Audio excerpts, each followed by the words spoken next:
This map shows the massive Mauryan Empire stretching from modern-day Iran down to the deep south of India. As the largest Indian empire in history, notice how it was secured. It relied entirely on aggressive, unrelenting military campaigns rather than diplomacy. The engine behind much of this expansion was a young Ashoka.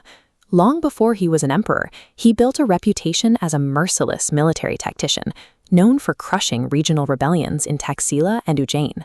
His path to the throne was equally violent. Ashoka reportedly killed 99 of his own stepbrothers to ensure no one else could claim the crown. Ashoka did not inherit a golden age. He forged his rule through heavy bloodshed and an ambition that refused to be checked.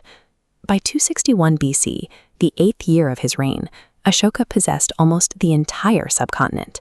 To finish his conquest, he set his sights on the independent eastern state of Kalinga. The resulting war was a massacre. Ashoka's forces killed 100,000 people and dragged another 150,000 away as prisoners. Standing at the peak of his power, surveying a mountain of corpses, the reality of the violence finally caught up with him. Ashoka had achieved a total victory, yet the carnage left him unable to rule by the sword any longer. In the wake of Kalinga, Ashoka makes a radical decision. He dismantles his war machine and swears a vow to never undertake another military conquest. This ancient stone relief carving shows early figures worshipping a central Dharma wheel, capturing the moment Ashoka embraces Buddhism.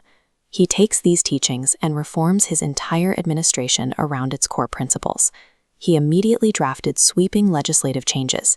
He issued a ban on animal sacrifice, outlawed recreational hunting, and actively promoted a vegetarian lifestyle across his territory. Instead of using the centralized power of the state to physically destroy his enemies, Ashoka leveraged his authority to protect and preserve life. He took the wealth previously earmarked for military budgets and redirected it into public infrastructure. He ordered the construction of regional hospitals and built extensive, safe trade roads. You can see the scale of this shift in the red brick foundations of these ancient university ruins. Ashoka funded 23 major universities, specifically designed to draw scholars from entirely different civilizations. To manage this, he created an entirely new class of government officials called the Dharma Mahapatras. They did not collect taxes or enforce martial law. Their only job was to manage public welfare and spread moral unity. Through these investments, the role of the crown shifted. The government was no longer just an authority to be feared, but a provider of care for its citizens. To expand his influence beyond his own borders, Ashoka utilized his resources to send missionaries across the known world instead of armies. This map tracks missionaries spreading outward from the Mauryan Empire. Led by his children, missions pushed deep into Syria, Egypt, Greece, and Sri Lanka, embedding Buddhist philosophy into foreign courts. The Sri Lankan king even adopted it as the state religion. By exporting diplomacy and philosophy, Ashoka achieved a level of influence that outlasted his physical borders by thousands of years.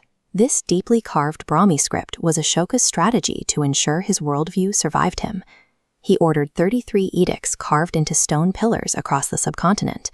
Written in multiple languages, including Greek and Aramaic, they spoke directly to a diverse, globalized population. Take a look at the base of this iconic lion capital. The Dharma wheels carved into the stone here survived the centuries and now sit at the center of the modern Indian flag.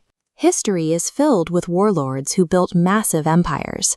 Ashoka stands alone because he realized the greatest victory a conqueror can achieve is defeating their own desire for war.